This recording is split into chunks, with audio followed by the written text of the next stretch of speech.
নমস্কাৰ সকলোকে স্বাগতম জনাইছো মই আজি আয়তীয়খনক আৰু সুষম ঘনকৰ পৃষ্ঠকালি আৰু আয়তনৰ কেইটামান খুব গুৰুত্বপূৰ্ণ অংকলৈ এই ভিডিঅটো আপোনালোকলৈ লৈ আহিছো আশা কৰিছো আমি আজি যিকেইটা অংক আলোচনা কৰিম এই অংককেইটা আপোনালোকক অনাগত পৰীক্ষাৰ পৰা যথেষ্ট সহায় কৰিব তেতিয়াহ'লে হওক আমি ভিডিঅটো আৰম্ভ কৰোঁ চাওক আমি প্ৰথমটো অংক লৈছো এটা আয়তীয় ঘনকৰ দিশ প্ৰস্থৰ উচ্চতা ক্ৰমে 3 সেন্টিমিটাৰ 2 সেন্টিমিটাৰ আৰু 1 সেন্টিমিটাৰ আয়তীয় ঘনকটোৰ মুঠ পৃষ্ঠকালি হ'ব চাওক অপচন দিয়া আছে এটা চাওক আয়তীয় ঘনকৰ এটা আয়তীয় ঘনকৰ ধৰক এটা আয়তীয় ঘনক আছিলে ইয়াৰ ছখন পিঠি থাকে মই এটা আঁকি দিছো আপোনালোকৰ সুবিধাৰ কাৰণে বুজিবলৈ যে সুবিধা হ'ব ধৰক এটা আয়তীয় ঘনক ঠিক আছে এই আয়তীয় ঘনকটোৰ এইটো দিশ এইটো প্ৰস্থ আৰু এইটো হৈ গ'ল উচ্চতা ঠিক আছে এইটো এল বি এইচ বুলি কয় এল মানে দিশ এইটো বি টো এইটো প্ৰস্থ আৰু এইটো হৈ গ'ল এইচ উচ্চতা ঠিক আছে এটা চাওক আয়তীয় ঘনকৰ দিশ প্ৰস্থ আৰু উচ্চতা যদি আমাক দিয়া থাকে তে সেই আয়তীয় ঘনকটোৰ মুঠ পৃষ্ঠকালি ল'বৰ কাৰণে আমাক এটা সূত্ৰ আছে মুঠ পৃষ্ঠকালি মানে কি এইটো চাই লওক মুঠ পৃষ্ঠকালি মানে হৈ গ'ল কি এই আয়তীয় ঘনকটোৰ মুঠতে ছখন পিঠি আছে নহয় জানো এখন পিঠি এখন এই বিপৰীত ফালে এখন পিঠি আছে তেনেকৈ এখন পিঠি এখন এই বিপৰীত ফালে আৰু এখন পিঠি আছে এখন ওপৰত আছে এখন তলফালে আছে মুঠতে ছখন পিঠি আছে এই ছখন পিঠি বা পৃষ্ঠৰ যিটো মুঠ কালি হ'ব সেইটোৱে হ'ল সেই আয়তীয় ঘনকটোৰ মুঠ পৃষ্ঠকালি ঠিক আছে বুজি পাইছে কথাটো এটা আয়তীয় ঘনকৰ মুঠ পৃষ্ঠকালি মানে কি সেই আয়তীয় ঘনকটোৰ ছখন পিঠিৰ কালিৰ যোগফলটো হৈ গ'ল আয়তীয় ঘনকটোৰ মুঠ পৃষ্ঠকালি ঠিক আছে এটা চাওক আয়তীয় ঘনকটোৰ আমি যেতিয়া মুঠ পৃষ্ঠকালি উলিয়াম তাৰ এটা খুব সুন্দৰ সূত্ৰ আছে সৰু সূত্ৰ এটা আছে সূত্ৰটো মই লিখি দিছোঁ ইয়াতে 2 * LB + BH + LH এইটো হৈ গ'ল আয়তীয় ঘনকৰ মুঠ পৃষ্ঠকালি উলিওৱাৰ সূত্ৰ ইয়াত L টো দিশ বুজাব B টো প্ৰস্থ আৰু H টো উচ্চতা বুজাব ঠিক আছে এটা চাওক আমি কি কৰিম আমি এই সূত্ৰটোৰ সহায়তে আমাক দিয়া আয়তীয় ঘনকটোৰ মুঠ পৃষ্ঠকালি উলিয়াব পাৰিম ঠিক আছে চাওক এটা কি কৰিম 2 হৈ আহিলে LB মানে L * B ইয়াত L এইটো L দৈৰ্ঘ্য এইটো প্ৰস্থ এইটো উচ্চতা নহয় জানো এটা বহাই দিম মানবোৰ চাওক 3 সেন্টিমিটাৰ * B জেগাত আহিব 2 সেন্টিমিটাৰ ঠিক আছে প্লাস B জেগাত আকৌ আহিব 2 সেন্টিমিটাৰ * H জেগাত আহিব 1 সেন্টিমিটাৰ প্লাস L জেগাত আহিব 3 সেন্টিমিটাৰ * H জেগাত আহিব 1 সেন্টিমিটাৰ ঠিক আছে দুইটো লিখি লম দুই হৈ থাকিব এটা এইবোৰ পূৰণকৈ যোগ কৰি দিম 3 * 2 = 6 6 সেন্টিমিটাৰ স্কয়াৰ হ'ব পূৰণ কৰিলে plus 2 * 2 2 centimetre square plus 3 * 3 centimetre square তাহলে কি হ'ব এতিয়া এইটা যোগ কৰি দিম 6 * 2 8 8 * 3 11 11 সেন্টিমিটাৰ স্কয়াৰ ঠিক আছে এটা আমি কি কৰিব লাগিব এটা পূৰণ কৰিলে হৈ গ'ল তে 2 লগত 11 পূৰণ কৰিলে কিমান হ'ব 2 11 22 সেন্টিমিটাৰ স্কয়াৰ অৰ্থাৎ কি হ'ব এই আয়তীয় ঘনকটোৰ মুঠ পৃষ্ঠকালি হ'ব 22 সেন্টিমিটাৰ স্কয়াৰ তাৰমানে আমাৰ অপচন কোনটো শুদ্ধ হ'ব আমাৰ অপচন শুদ্ধ হ'ব C2 ঠিক আছে বুজি পাইছে অংকটো এবাৰ দ্বিতীয় অংকটো চাওক আয়তীয় ঘনক আকৃতিৰ কোঠা এটাৰ দিশ 10 মিটাৰ প্ৰস্থ 8 মিটাৰ আৰু উচ্চতা 4 মিটাৰ কোঠাটোৰ চাৰিবেৰৰ মুঠ কালি হ'ব এবাৰ আমি মুঠ পৃষ্ঠকালি উলিয়াবলৈ আমাক নাই কোৱা এবাৰ আমাক সেই আয়তীয় ঘনক আকৃতিৰ কোঠাটোৰ চাৰিবেৰ আমাক কালি বিচাৰিছে নহয় জানো চাওক এতিয়া আয়তীয় ঘনকৰ চাৰিবেৰৰ কালি ল'বৰ কাৰণে আমি বেলেগ এটা সূত্ৰ ব্যৱহাৰ কৰিম সৰু সূত্ৰ এটা সেইটো এনেকুৱা সূত্ৰটো 2 * L + B * H আমি এইটো সূত্ৰৰ সহায়ত আয়তীয় ঘনক আকৃতিৰ যিকোনো বস্তুৰে চাৰিবেৰৰ কালি ল'ব পাৰিম ঠিক আছে চাওক এটা আমি কিন্তু আমাৰ যেটো আয়তীয় ঘনক ধৰক এইটো এটা আয়তীয় ঘনক আছিলে কোঠাটো এইটো ধৰি লওক আয়তীয় ঘনক আকৃতিৰ কোঠা এই কোঠাটোৰ কিন্তু আমাক ওপৰৰ পৃষ্ঠখন তলৰ পৃষ্ঠখন নালাগে এবাৰ ঠিক আছে আমি এই চাৰিবেৰটো এইখন পৃষ্ঠ ইয়াৰ বিপৰীতে থকা এখন পৃষ্ঠ সন্মুখখন আৰু ইয়াৰ পিছফালৰখন ঠিক আছে এই চাৰিখন বেৰৰ আমি মুঠ পৃষ্ঠকালি ল'ব লাগে ঠিক আছে চাওক এটা আমি এইটো সূত্ৰ এপ্লাই কৰিম ইয়াতে আমি চাৰিবেৰৰ কালি ল'বৰ কাৰণে এই সূত্ৰটো মনত ৰাখিব 2 * L L জেগাত কি আহিব এতিয়া 10 মিটাৰ আহিব 10 মিটাৰ প্লাস প্ৰস্থ 8 মিটাৰ 8 মিটাৰ লিখিম ইনটু কি আহিব H 4 মিটাৰ আছে আমি 4 মিটাৰ লিখি দিলোঁ ঠিক আছে বুজি পাইছে এটা একো চিন্তা কৰিবলগীয়া নাই আমি L B আৰু H জেগাত আমি মানকেইটা বহাই দিছোঁ ঠিক আছে 2 লিখিম 2 হৈ থাকিব এটা কি হ'ব 8 * 2 হ'ব 18 মিটাৰ ইনটু 4 মিটাৰ ঠিক আছে এটা আমি এটা পূৰণ কৰিলে হ'ব পূৰণ কৰিলে হৈ গ'ল 2 * 3 = 36 আপোনালোকে ইমান দীঘলকৈ থকা দৰকাৰ নাই আপোনালোকে একেলগে কৰি দিব পাৰিব মই আপোনালোকক বুজি পাবৰ কাৰণে সহজে বুজি পাবৰ কাৰণে মই এনেকৈ দীঘলকৈ কৰি দিছোঁ আপোনালোকে এইবোৰ পৰীক্ষাত কৰি থকা দৰকাৰ নাই মাত্ৰ সূত্ৰটো বহুৱাই পেলাই মানটো পাতি পেলাই ডাইৰেক্ট কৰি দিব আৰু ঠিক আছে ইনটু 4 মিটাৰ ঠিক আছে এটা এইকেইটা পূৰণ কৰিলে হৈ গ'ল 44 4 পূৰণ কৰি দিয়ক 6 4 গুণ 24 4 উকলিব 2 4 3 গুণ 12 12 2 14 অৰ্থাৎ 144 মিটাৰ স্কয়াৰ ঠিক আছে গতিকে আমাৰ অপচন কোনটো শুদ্ধ হ'ব আমাৰ অপচন শুদ্ধ হ'ব C2 এটা আমাৰ অপচনটো অলপ এককটো ভুল হৈ আছে এটো মিটাৰ স্কয়াৰ হ'ব লাগে ঠিক আছে এটো মিটাৰ হয় এটো সেন্টিমিটাৰ হৈ গল ঠিক আছে চিন্তা কৰিব নালাগে এটো গতিকে আমাৰ যেটো কথা বুলি কৈছে সেন্টিমিটাৰ হ'বই নোৱাৰে এই কাৰণে গতিকে আমাৰ অপচন কোনটো শুদ্ধ হ'ব আমাৰ অপচন শুদ্ধ হ'ব C2 144 মিটাৰ স্কয়াৰ হ'ব এবাৰ এটো অংক চাওক খুব সুন্দৰ অংক 10 মিটাৰ * 8 মিটাৰ * 6 মিটাৰ জোখৰ কোঠা এটাৰ মজিয়াত 20 সেন্টিমিটাৰ * 40 সেন্টিমিটাৰ জোখৰ কেইখন টাইলছ লগাব পৰা হ'ব ঠিক আছে আমাৰ এটা কোঠা আছে কোঠাটোৰ জোখটো দিয়া আছে এনেকুৱা মানে কোঠাটো কেনেকুৱা হ'ব আয়তাকৃতিৰ হ'ব নহয় জানো তাৰমানে আয়তীয় ঘনক আকৃতিৰ হ'ব কোঠাটো এইটো এনেকুৱা ধৰণৰ কোঠা এটা আছে এইটো কোঠাটো ইয়াৰ আমি কি ক'ব লাগিব এই তলত ইখন ইয়াৰ তলৰ যেটো এই তলত আমি এটা কি ক'ব লাগিব টাইলছ লগাব লাগিব তলটোত ঠিক আছে আমি তলটোত টাইলছ লগাম এতিয়া আমাৰ মন কৰিব আমি টাইলছ ক'ত লগাম মজিয়াখন লগাম নহয় জানো গতিকে আমাৰ ইয়াত বাকি 5খন বেৰ দৰকাৰ নাই কিন্তু এতিয়া আমাৰ ওপৰৰ শ্ৰেণীখন দৰকাৰ নাই বাকি 4 বেৰ দৰকাৰ নাই এটা আমাৰ দৰকাৰ হ'ব কোনখন অকল তলৰ পৃষ্ঠখন দৰকাৰ হ'ব ঠিক আছে এটা চাওক এই যিখন তলৰ পৃষ্ঠ হ'ল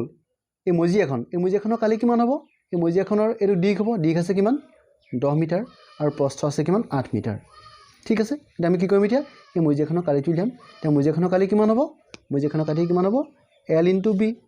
ঠিক আছে ইয়াত আপুনি আয়তঘনটো মূল পৃষ্ঠক লৈ ল'ব নালাগে আৰু 4 বেৰ কালিও লিয়াব নালাগে আপুনি কিয়নো আপোনাৰ দৰকাৰ হ'ব কি অকল মজিয়াখনে দৰকাৰ হ'ব গতিকে আপুনি অকল মজিয়াখনৰ কালি লিয়াব লাগিব ঠিক আছে তে মজিয়াখনৰ কালি কেনেকৈ লিয়াম দীঘ আৰু প্ৰস্থ পূৰণ কৰি দিম দীঘ 10 প্ৰস্থ 8 গতিকে কিমান হ'ব 8 * 80 মিটাৰ স্কয়াৰ ঠিক আছে বুজি পাইছে কথাটো এটো হ'ল মজিয়াখনৰ কালি এটা আমি মজিয়াত টাইলছ লগাব লাগিব প্ৰতিখন টাইলছৰ জোখ কিমান আছে 20 সেন্টিমিটাৰ * 40 সেন্টিমিটাৰ ঠিক আছে এটা আমি কি কৰিম চাওক এটো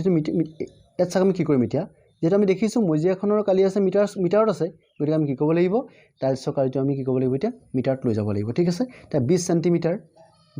মানে কিমান মিটাৰ হ'ব 100 ৰে পূৰণ কৰি দিম 0.2 মিটাৰ ঠিক আছে এনেকৈ 40 সেন্টিমিটাৰ আছে তা 40 সেন্টিমিটাৰক যদি আমি মিটাৰত কনভাৰ্ট কৰো কি হ'ব 0.4 মিটাৰ ঠিক আছে এতিয়া এই এখন টাইলছৰ কালিটো কিমান হ'ব আমি কালিটো উলিয়াই লওঁ তে টাইলছখনৰ কালিটো কিমান হ'ব আমি এটা পূৰণ কৰি দিব লাগিব ঠিক আছে টাইলছখনৰ কালি হ'ব কিমান 4 * 2 = 8 তাৰমানে 0.08 মিটাৰ স্কয়াৰ বুজি পাইছে কথাটো 4 * 2 = 8 হ'ল এটা 0.4 আৰু পইণ্টটো পূৰণ কৰিলে কিমান হ'ব 0.2 * 0.4 পূৰণ কৰিলে কিমান হ'ব 4 * 2 = 8 দুটা আমি যদি পূৰণ কৰি দিও ইয়াত এটা দশমিক আছে আৰু আমি পূৰণ কৰি দিম টোটাল দুটা দশমিক পৰিব গতিকে কি হ'ব এটা শূন্য লগত লগাই দিব লাগিব মানে কিমান হ'ব 0.08 মিটাৰ স্কয়াৰ হ'ব ঠিক আছে এতিয়া আমি টাইলছৰ সংখ্যা উলিয়াব লাগে গতিকে আমি কি কৰিম এই মজিয়াৰ যেটো আমি কালি পালো মজিয়াৰ কালিটোক আমি এখন টাইলছৰ কালিৰে হৰণ কৰিলে হৈ গ'ল ঠিক আছে এটা আমি কি কৰিম এই মজিয়াৰ কালিটোক এখন টাইলছৰ কালিৰে হৰণ কৰি দিম ঠিক আছে সো কিমান হ'ব 80 মিটাৰ স্কয়াৰ ডিভাইডেড বাই কিমান হ'ব 0.08 মিটাৰ স্কয়াৰ ঠিক আছে মিটাৰ স্কয়াৰ কেনসেল গ'ল এটা কি হ'ব চাওক এই দুটা দশমিক আছে ইয়াত 80 আছে নহয় জানো আমি দশমিকটো উঠাই দিলে কি হ'ব গম পাইছে নাই আপোনালোকে চিন্তা কৰিব নালাগে যেতিয়া তলত দুটা আগত দশমিক থাকে দশমিকটো আঁতৰাবৰ কাৰণে 100 ৰে পূৰণ কৰি দিয়ক এটা মই ইয়াৰ 100 ৰে পূৰণ কৰি দিম কি হ'ব এই দশমিকটো উঠি গুচি যাব থাকি যাব 8 আৰু ইয়াক মই যেটো তলত 100 ৰে পূৰণ কৰিছে হৰটোক নহয় জানো ইয়াৰ হৰটোক 100 ৰে পূৰণ কৰিলো গতিকে আমি ওপৰত থকা সংখ্যাটোক 100 ৰে পূৰণ কৰিব লাগিব মানে 80 লগত 100 পূৰণ কৰি দিম 80 লগত কি কৰিব লাগিব 100 পূৰণ কৰি দিম তে কিমান হ'ব 8 ৰে 8 * 80 ঠিক আছে 10 লগত 100 পূৰণ কৰি দিম কিমান হ'ব 1000 মানে কি হ'ব তাত কিখন টাইলছৰ প্ৰয়োজন হ'ব তাত প্ৰয়োজন হ'ব 1000 খন টাইলছৰ গতিকে আমাৰ অপচন শুদ্ধ হ'ব C2 বুজি পাইছে এবাৰ 4 নম্বৰ অংকটো চাওক 4 মিটাৰ দীঘল 3 মিটাৰ বহল আৰু 2 মিটাৰ উচ্চতাৰ আয়তীয় ঘনক আকৃতিৰ কাঁচৰ বাকচ এটাৰ জোৰাবোৰত কাগজৰ ফিটা লগালে কিমান দীঘল ফিটাৰ প্ৰয়োজন হ'ব চাওক কথা এনেকৈ চিন্তা কৰক ধৰক এটা কাঁচৰ আয়তীয় ঘনক আকৃতিৰ বাকচ বনোৱা হ'ল কাঁচৰ চিচাৰে বনোৱা হৈছে ঠিক আছে এটো ইয়া গুটেইখন ইয়াৰ কেইখন পিঠি আছে 6খন পিঠি আছে নহয় জানো এইখনো কাঁচ এই গুটেইখন তাৰ যিখন মানে বেৰ হ'ব প্ৰতিখন পৃষ্ঠই কাঁচৰ তা কাঁচৰ যে আমি জয়েন কৰিম ধৰক এটা এখন পৃষ্ঠ এখন পৃষ্ঠ এইখন এইখন পৃষ্ঠ একে জয়েন হৈছে নাই এই জয়েনৰ কাগজৰ ফিটা লগাই দিব লাগিব ৰৈ থাকিবৰ কাৰণে ঠিক সেইদৰে এইটো জয়েন এই জয়েনৰ কাগজৰ ফিটা লগাব লাগিব যেনেকৈ ইয়াৰ কাগজৰ ফিটা লগাব লাগিব ইয়াৰ ফিটা লগাম এই যতে দুখন পৃষ্ঠ জয়েন হৈছে তাত আমি কাগজৰ ফিটা লগাই পেলাই বস্তুটো বন্ধ কৰিব লাগিব ঠিক আছে যাতে চিচাবোৰ এৰাই না যায় ঠিক আছে এটা চাওক এটা কৈছে এই বাকচটোত আমি যদি কাগজৰ ফিটা লগাই দিওঁ তাৰ জয়েনবোৰত জোৰাবোৰত তেতিয়াহ'লে কিমান দীঘল ফিটাৰ প্ৰয়োজন হ'ব চাওক আমি কি কৰিম ইয়াত দিশ কিমান আছে চাওক L কিমান আছে 4 মিটাৰ নহয়নে B আছে কিমান 3 মিটাৰ আৰু H আছে কিমান 2 মিটাৰ এটা চাওক ইয়াত L মানে দিশ কেটা আছে দিশ 4টা লাব চাওক ইয়াত এফালে এটা দুটা তিনটা ইয়াৰ তলফালে এটা টোটাল 4টা হ'ল নহয় জানো 1 2 3 ইয়াৰ পিছফালৰ এইখনত এটা জোৰা পৰিব দিশ আছে কেটা 4টা গতিকে 4টাৰ কাৰণে কি হ'ব এতিয়া 4 ইনটু তাহলে L কেটা হ'ব L4 4টা পাম গতিকে আমি কি কৰি দিম এই টোটাল এই দিশটো লাবৰ কাৰণে ইয়াৰ যে দিশ লাব 4টা 1 2 3 আৰু 4টা তাত আমি যিখিনি কাগজ লগাম যিখিনি ফিটা লগাম সেই ফিটা দৈৰ্ঘ্য কিমান হ'ব টোটাল এনেকুৱা 4টা আছে আৰু প্ৰতিটো দৈৰ্ঘ্য কিমান দিয়া আছে প্ৰতিটো দৈৰ্ঘ্য আছে কিমান 4 গতিকে আমি 4 মিটাৰটো পূৰণ কৰি দিম ঠিক আছে বুজি পাইছা 4 4 গুণ 16 মিটাৰ তাৰ মানে কি হ'ব এতিয়া এই যে এই জোৰাগিটাত য'ত দীঘল গিটা তাৰ মানে দীঘল জোৰা গিটা আমি ফিটা লগাবৰ কাৰণে কিমান ফিটাৰ প্ৰয়োজন হ'ব 16 মিটাৰ এটা আমি প্ৰস্থলৈ যাওঁ প্ৰস্থ কোন গিটা A2 তেনেকৈ ইয়াৰ এইফালে আছে এটা A2 আৰু এটা তলফালে এটা আছে A2 নহয় জানো এনেকৈ হ'লে এনেকুৱা হ'ব বুজি পাইছা কথাটো এতিয়া কি হ'ব A2 আৰু A2 টোটাল কেইখন হৈ গ'ল কেইটা প্ৰস্থ হৈ গ'ল 4টা এই 4টা প্ৰস্থ আছে 4 ইনটু প্ৰতিটো প্ৰস্থ জোখ কিমান 3 মিটাৰ পূৰণ কৰি দিম কিমান হ'ব 4 গুণ 12 মিটাৰ ঠিক আছে তেনেকৈ উচ্চতা চাওক 4টা ওলাব এটা দুটা তিনটা এফালে এইটো 4টা উচ্চতা 4টা পালো আৰু প্ৰতিটো জোখ কিমান 2 মিটাৰ গতিকে 4 ইনটু 2 মিটাৰ কিমান হ'ব তেতিয়াহ'লে 4 গুণ 8 মিটাৰ ঠিক আছে এই টোটাল ফিটা কিমান প্ৰয়োজন হ'ল আমাক আমি এইকেইটা যোগ কৰি দিম ঠিক আছে যোগ কৰি দিয়ক 12 × 20 আৰু 20 × 16 কিমান হ'ব 36 মিটাৰ অৰ্থাৎ এটা কিমান দীঘল ফিটাৰ প্ৰয়োজন হ'ব টোটাল আমাক 36 মিটাৰ দীঘল ফিটাৰ প্ৰয়োজন হ'ব গতিকে আমাৰ অপচন শুদ্ধ হ'ব কোনটো C2 বুজি পাইছা অংকটো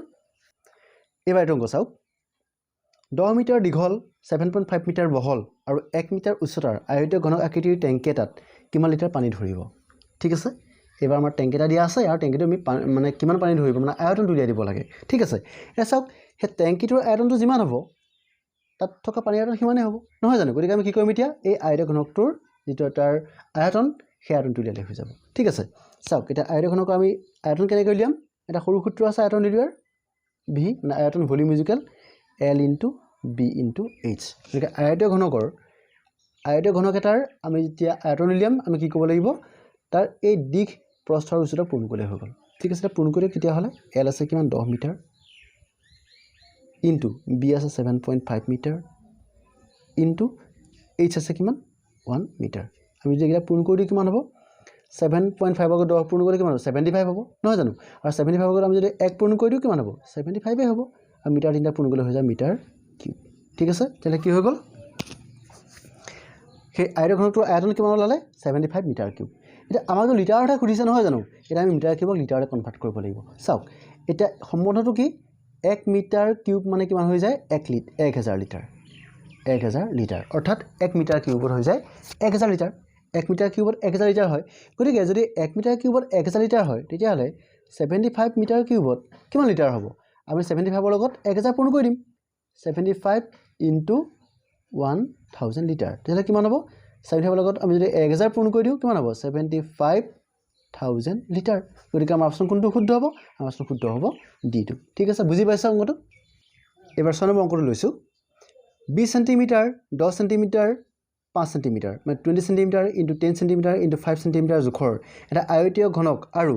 10 সেন্টিমিটাৰ বাহু দৈৰ্ঘ্যৰ সুষম ঘনক এটাৰ মুঠ পৃষ্ঠকালি অনুপাত হ'ব আমাক সব এই দুটা বস্তু দিছে এবাৰ ঠিক আছে এটা 20 সেন্টিমিটাৰ 10 সেন্টিমিটাৰ 5 সেন্টিমিটাৰ জোখৰ এটা আয়তীয় ঘনকৰ মুঠ পৃষ্ঠকালি আৰু 10 সেন্টিমিটাৰ বাহু দৈৰ্ঘ্যৰ সুষম ঘনক এটাৰ পৃষ্ঠকালি অনুপাতটো সুধিছে ঠিক আছে এটা চাওক এইটো সুষম এইটো আয়তীয় ঘনকটোৰ দিশ এইটো প্ৰস্থ এইটো উচ্চতা এটা আমি কি কৰিম এই আয়তীয় ঘনকটোৰ আমি মুঠ পৃষ্ঠকালি উলিয়াই লম ঠিক আছে উলিয়াই লওক কিটা প্ৰথমতে 2 ইনটু কি হ'ব মই সূত্ৰটো নিলিখো আৰু ডাইৰেক্ট লিখি দিছো 2 ইনটু LB মানে 20 ইনটু 10 সেন্টিমিটাৰ পূৰণ কৰিলে সেন্টিমিটাৰ স্কয়াৰ হ'ব মই সমুকে লিখিছো সমুকে কৰিছো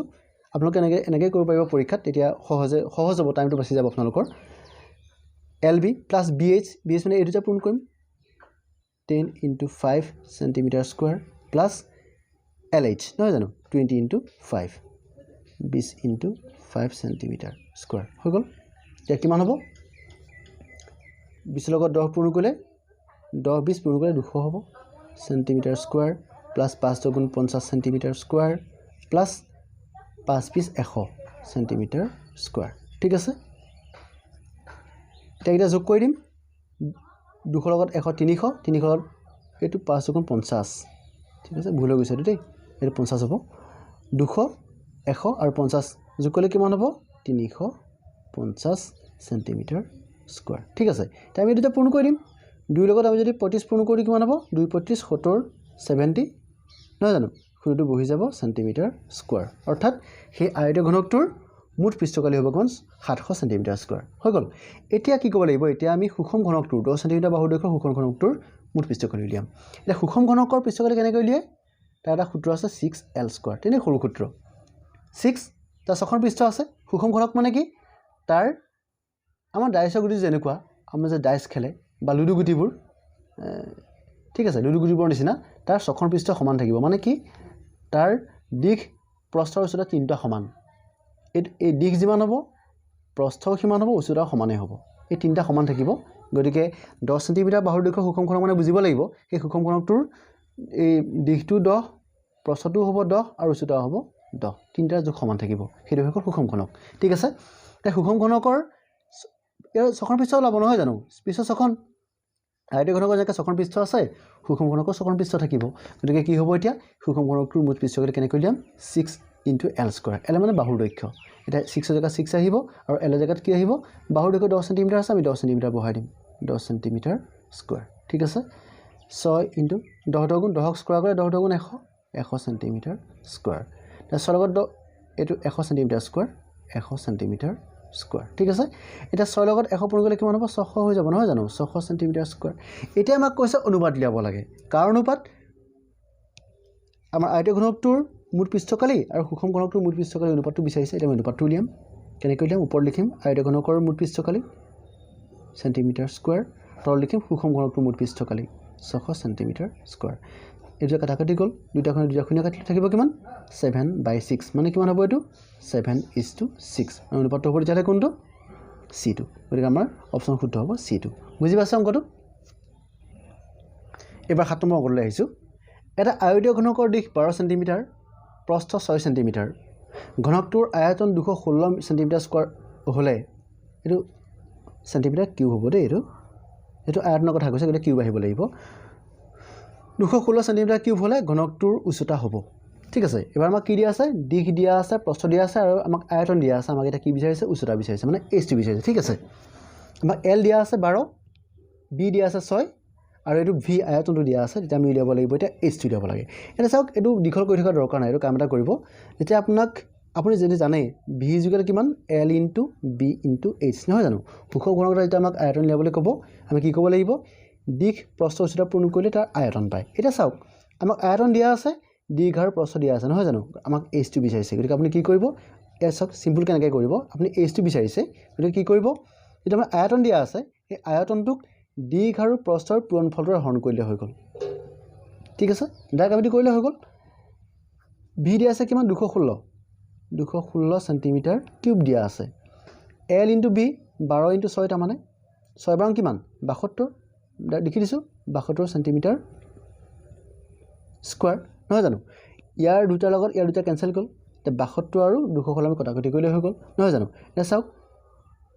72 ৰে 216 তিনিবাৰ হৰণ যায় আৰু তিনিটা পূৰণ কৰি চাওকচোন 3 2 গুণ 6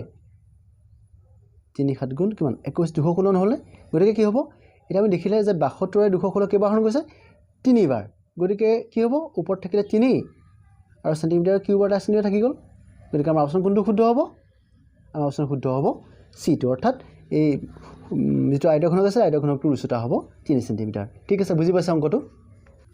এবাৰ অংক চাওক 7 সেন্টিমিটাৰ বাহু দৈৰ্ঘ্যৰ সুষম ঘনক এটাৰ আয়তন হ'ব এই সুষম ঘনকৰ আয়তন বিচাৰিছে ঠিক আছে এ চাওক সুষম ঘনকৰ আয়তন কেনেকৈ উলিয়াম এটা সূত্ৰ আছে v = l কিউব এটা মানে বাহু দৈৰ্ঘ্য সুষম ঘনকটোৰ বাহু দৈৰ্ঘ্য যদি দিয়া থাকে তাক কি কৰিব লাগিব তাক আমি যদি কিউব কৰি দিও তেতিয়া সেই সুষম ঘনকটোৰ আমাৰ আয়তনটো পাই যাম ঠিক আছে তেতিয়া কি কৰিম চাওক এতিয়া l আমাক কিমান দিয়া আছে 7 সেন্টিমিটাৰ কিউব নহয় জানো তা 7 সেন্টিমিটাৰক আপুনি কিউব কৰিলে হৈ গ'ল সিম্পল কথা কিউব কৰিলো তা কিউব কৰিলে কিমান হ'ব তিনটা হাত পূৰণ কৰিলে তাৰমানে তিনটা হাত আমি পূৰণ কৰিব লাগিব ঠিক আছে তা চাওক দুটা হাত পূৰণ কৰিলে কিমান হ'ব 7 7 গুণ 49 দুটা হাত পূৰণ কৰিছো আৰু এটা হাত পূৰণ কৰি দিয়ক তিনিটা হাত পূৰণ কৰিব লাগিব 7 কিউব মানে 7 × 7 × 7 নহয় জানো সেন্টিমিটাৰ কিউব কৰিলে সেন্টিমিটাৰ কিউব হৈ গ'ল কাৰণ আমি তিনিটা হাতক পূৰণ কৰিলে কি পাম আমি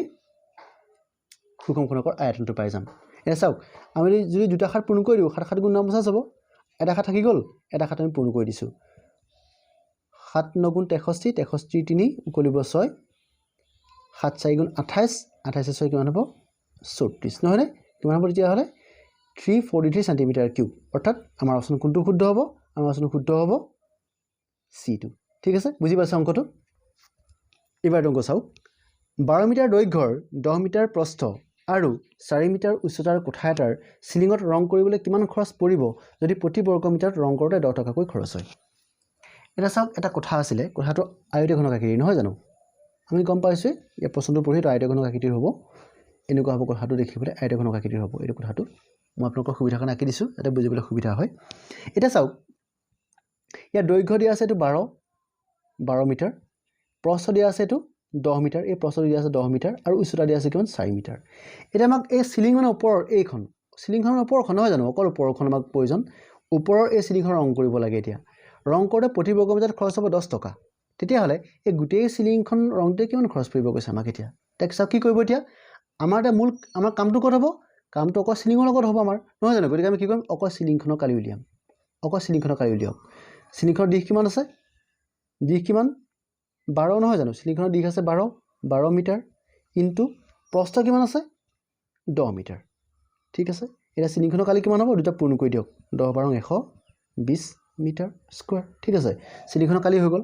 এতিয়া চাওক যে প্ৰতি বৰ্গ মিটাৰত তাৰ মানে 1 মিটাৰ স্কয়াৰ প্ৰতি বৰ্গ মিটাৰ মানে 1 মিটাৰ স্কয়াৰ তে 1 মিটাৰ স্কয়াৰত খৰচ হয় কিমান 10 টকা চাওক এতিয়া 1 মিটাৰ স্কয়াৰত খৰচ কিমান হয় 10 টকা এটা আমি গুটে সিলিংখনত কিমান মিটাৰ স্কয়াৰ আছে 120 মিটাৰ স্কয়াৰ আছে এটাকে 120 মিটাৰ স্কয়াৰত খৰচ কিমান হ'ব তেতিয়া হলে 10 লগত 120 পূৰণ কৰিলে হৈ গ'ল ঠিক আছে একদম সিম্পল কথা আৰু 120 * 10 ইকুৱেল কিমান হ'ব 120 লগত 10 পূৰণ কৰিলে কিমান হ'ব এই শূন্যটা বহাই দিলে হৈ গ'ল 12 টো লিখিলে এটা শূন্য দুটা শূন্য আছে দুটা শূন্য বহাই দিয়ক ঠিক আছে কিমান হ'ব তেতিয়া হলে 1200 টকা গতিকে আমাৰ অপচন কোনটো শুদ্ধ হ'ব আমাৰ অপচন শুদ্ধ হ'ব B2 ঠিক আছে এবাৰ হক আমি এবাৰ শেষৰটো অংক লৈছো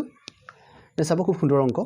1.5 মিটাৰ জোখৰ ওপৰ ঢাকনিখন খোলা সুষম ঘনক আকৃতিৰ বাকচ এটাৰ ভিতৰৰ ফালটো ৰং কৰিবলৈ মুঠতে কিমান টকাৰ প্ৰয়োজন হ'ব যদি প্ৰতি বৰ্গ মিটাৰত ৰং কৰাৰ খৰচ 6 টকাকৈ দিবলগীয়া হয় ঠিক আছে চাওক এবাৰ সুষম ঘনক বুলি কৈছে নহয় জানো তাৰমানে বুজিব লাগিব কি তাৰ কি হ'ব প্ৰতিটো বাহুৱে সমান হ'ব নহয় জানো তাৰ প্ৰতিটো বাহুৰ দৈৰ্ঘ্য সমান হ'ব যদি সুষম ঘনক আছিল এই সুষম ঘনক মানে আমি বুজিব লাগিব কি ইয়াৰ কি হ'ব এতিয়া ইয়াৰ দিশ প্ৰস্থৰ উচ্চতা প্ৰতিটো কিমান হ'ব জোখ 1.5 এটো 1.5 এটো হ'ব 1.5 এটা আমি কি কৰিব আমাক কৈছে কি আমি ইয়াৰ ওপৰ ঢাকনিখন নাই এই দুখৰ নাই ওপৰ ঢাকনিখন নাই তেতিয়া কিখন তেতিয়া পিছত কিখন থাকিব যদি ওপৰ ঢাকনিখন নাই বুলি কয় ইখন অতৰাই দিয়া হয় পিছত কেইখন থাকিব 5খন থাকিব নহয় জানো এই 4 বাৰ থাকিব আৰু তলৰ যেটো মজিয়াখন থাকিব নহয় জানো এটা চাওক আমি তাৰমানে এটা টোটাল 5খন পিঠি ৰং কৰিব লাগিব চাওক যদি ইয়াৰ 6খন পিঠি ধৰো তেতিয়া মুঠ পৃষ্ঠকালি কেনেকৈ উলিয়াম আমি 6l² এটো হল এটা সুষম ঘনকৰ মুঠ পৃষ্ঠকালি উলিওৱা সূত্ৰ ইয়াত কি হ'ব পিছত 6খন থাকিলে যদি 6খন পিঠি থাকে তাৰ পৃষ্ঠকালি উলিয়াই 6l² কৰি তে ইয়াৰ পিঠি কেইখন আছে তো 5খন আছে গতিকে আমি কি কৰিম এতিয়া 5l² কৰিম বুজি পাইছে কথাটো এই 5l² কৰিব লাগিব কাৰণ পিঠি 5খনহে থাকিলে ওপৰখন খোলা বুলি কৈছে গতিকে কি কৰিব এতিয়া 5 to 5 হৈ থাকিব কিন্তু l কিমান আছে 1.5 গতিকে l ৰ জায়গাত লিখিম 1.5 মিটাৰ স্কয়াৰ ঠিক আছে এটা কি কৰিব পূৰ্ণ কৰি দিয়ক 5 15 75 নহয় জানো এটা দশমিক আছে গতিকে হ'ব গন 7.5 মিটাৰ স্কয়াৰ এটো হল সুষম ঘনকটোৰ মুঠ পৃষ্ঠকালি তাৰ মানে 5খন বেৰৰ পৃষ্ঠকালি এতিয়া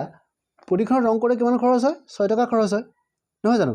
যদি 1 বৰ্গ মিটাৰ 6 টকা খৰচ হয় 7.5 বৰ্গ মিটাৰ কিমান খৰচ হ'ব কি কৰিব এটো লগত সিধা 6 টো পূৰণ কৰি দিয়ক 7.5 * 6 কিমান হ'ব 6 5 * 30 03 6 7 * 42 42 3 কেন 45 নহয় জানো এটা দশমিক আছে কিন্তু দশমিক বহি গল কিমান হ'ব 45 টকা হ'ব গতিকে আমাৰ অপচন শুদ্ধ হ'ব কোনটো আমাৰ অপচন B2 শুদ্ধ হ'ব ঠিক আছে আমাৰ ভিডিওটো আজিলৈ ইমানে আছিল আশা কৰিছো আমি ইয়াত যিকিটা অংক আলোচনা কৰিলো এই অংককিটা আপোনালোকক আহিবলগীয়া পৰীক্ষাৰ যথেষ্ট সহায় কৰিব আৰু এই ধৰণৰ ভিডিও পাই থাকিবৰ কাৰণে আপোনালোকে এই দৃশ্যটো চাই থাকিব ধন্যবাদ